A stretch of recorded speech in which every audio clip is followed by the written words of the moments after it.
North Carolina women's basketball team. To the stage, we have Courtney Banghart in her season with North Carolina. So have Deja Kelly as well as Alyssa Ustby on stage with us.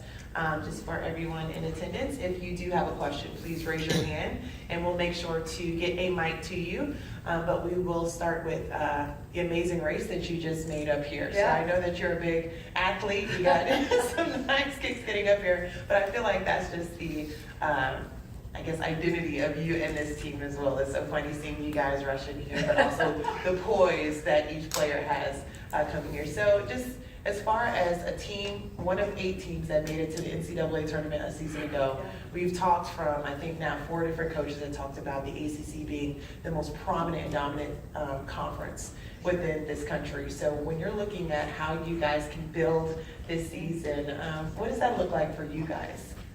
You know, yeah, we give a lot of credit to the ACC as a whole because this is a league where stars come because stars want to play stars. And so the players in this league are going to challenge these guys and get them better night after night. And then the coaches are both competitive and prepared. So you as a coach, you're being sharpened as well. And the goal is just that, you know, I've been in this business a long time. It's how you're doing in March and April. And so we're doing the groundwork of what we should be doing in October. So that we can be where we need to be in March and in April.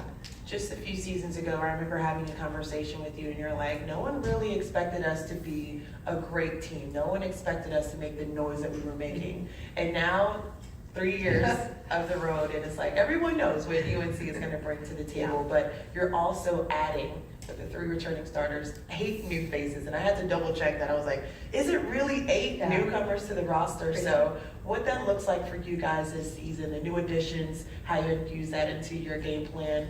What can we be excited for? What can we look forward to? You know, acquiring talent is certainly one of my main responsibilities, but it's also theirs, right? They've created a style of play and a culture that people want to be a part of. So we were able to attract 3 really talented transfers and really good people, competitors. I give a lot of credit to the courage, the people to my left. Deja and Alyssa have dreamt big in this program, right?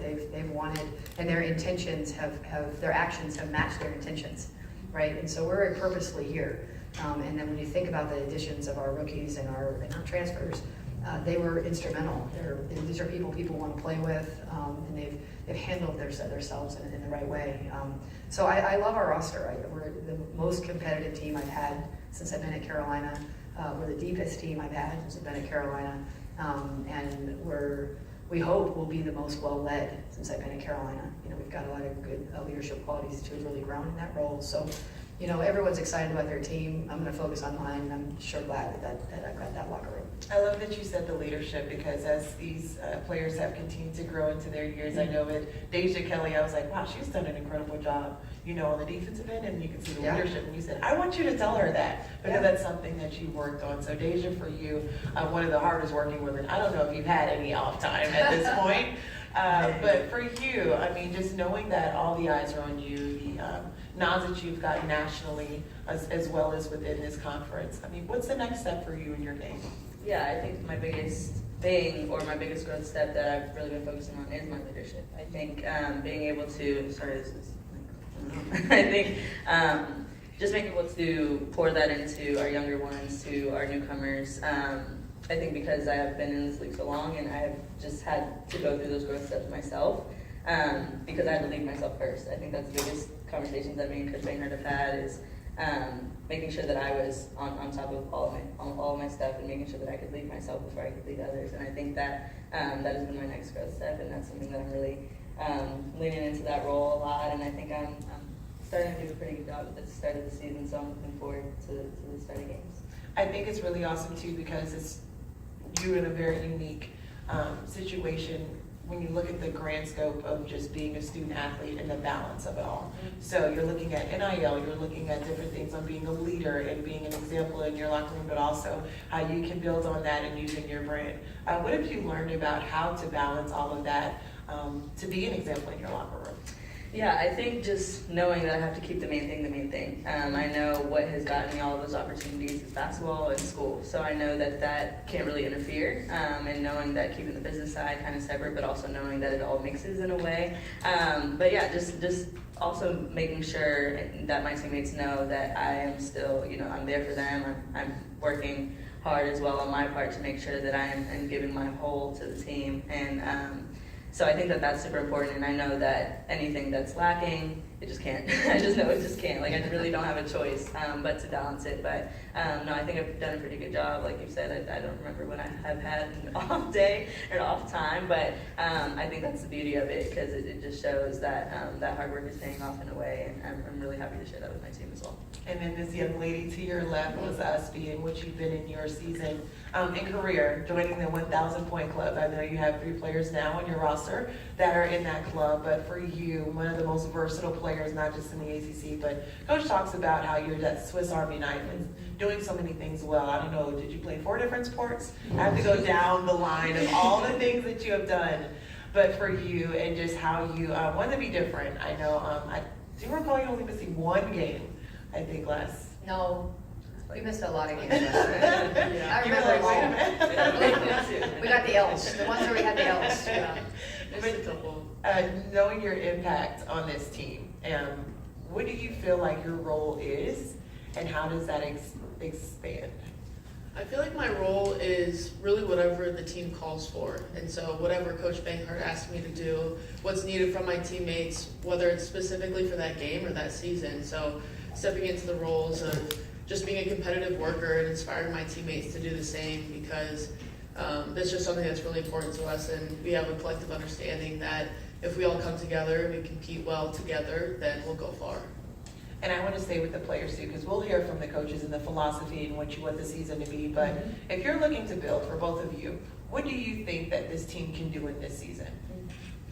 I think we can do a lot. I think just with the 8 new pieces that we have, I think everyone brings their own competitive nature, which I think is huge to have on a really good team, because we're battling every single day. We're competing against each other and building off of those strengths and weaknesses of each other. So I think that that is something that will gel us really well, because we all are like-minded and have the same goals. So I think that being able to hold each other accountable in those ways and being able to help each other reach those goals as well, I think will be huge. In addition, communication is something that's really important, and all of us have agreed that this year we're going to commit to learning how to communicate better with one another inside the lines and outside the lines as well, because we realize that that's a really important component for successful teams. So with the 8 new faces, I was reading that it takes some time to build the chemistry. So can you explain a little bit about this pickleball tournament that you guys hosted? Yeah, so the last day of workouts, we surprised them with a pickleball tournament. So they picked names out of the hat and played.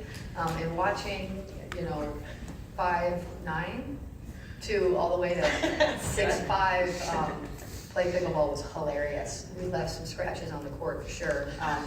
But there's long wingspans and super competitive nature. So that was one of the many kind of fun things that we've done with football tournaments, what was that, whitewater rafting. I mean, these guys are doers, they're livers, and they've got a lot of layers to them. So we've really had a blast getting everybody connected. Yeah, I saw that, the whitewater rafting right here in Charlotte. Yeah, right? we came right here, yeah. And it's like no joke. So we had gone on the New River up in West Virginia a couple of years ago. It was just remarkable.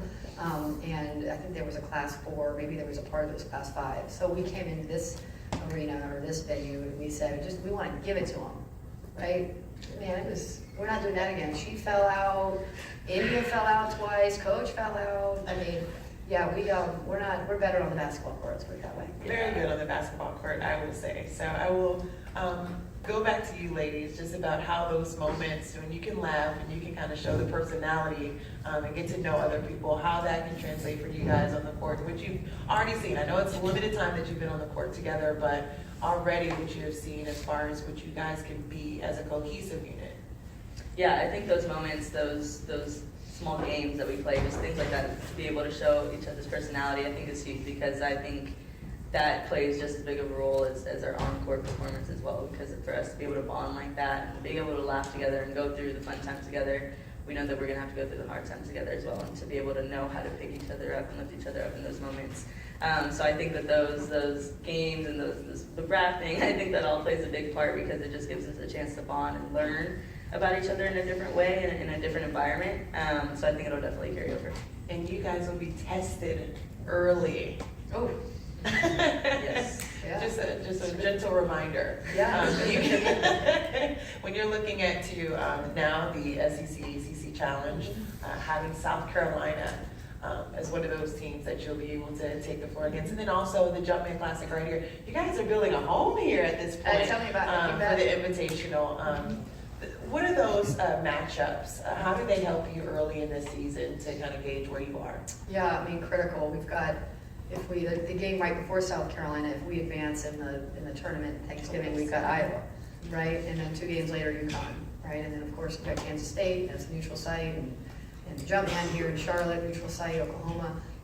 And so a couple things. One, you have a good team, you want to play good teams, right? And you also want, it's really good for our game, right? The viewership and the media and the country want good teams playing good teams. And so we've got a good team now. So we want to make sure that we are helping grow the game in the ways that we're responsible for, right? And then also you've got the opportunity to get ready for what is the gauntlet of the ACC, right? And we've got to be able to be prepared, and we got to take some hits in stretches to ensure that we're tough enough and we're resilient enough, and we just got to find out a little bit more about the margins, right? Because the margins are what separate these top 10 teams from each other, right? And so we're going to learn a lot about our margins, we think, as we prepare for ACC play. Alyssa, I wanted to go back to you, and when you hear your coach say, we have an opportunity to grow the game, when people are looking to you and young women are watching the game and saying, okay, I want to be that. How does that resound with you? What does that feel like, knowing that you are a difference maker for, what this game is? It's just an incredible opportunity to even know that younger girls and just people in general are looking up to myself and my teammates, and that just kind of gives you another reason to keep showing up and working hard, because not only are we doing it for ourselves and each other, but we're doing it for the community and to grow something that's much bigger than ourselves. I know that you played all 5 positions at some point in your career. Are we going to see 3s this year? What is different about your game?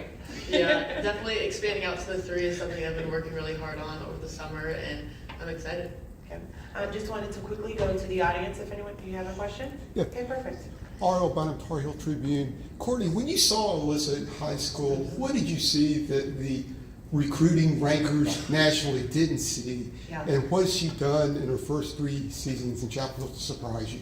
Yeah, the things I saw when I first saw Alyssa were the relentlessness and the athleticism, right? If you give me those 2 things with her size, the rest is history, right? But the kid's a winner. She's won in everything she's ever done, right? And so I remember when we first got her, she wasn't as highly ranked as she should have been, and kind of then after she led us in minutes her freshman year, right?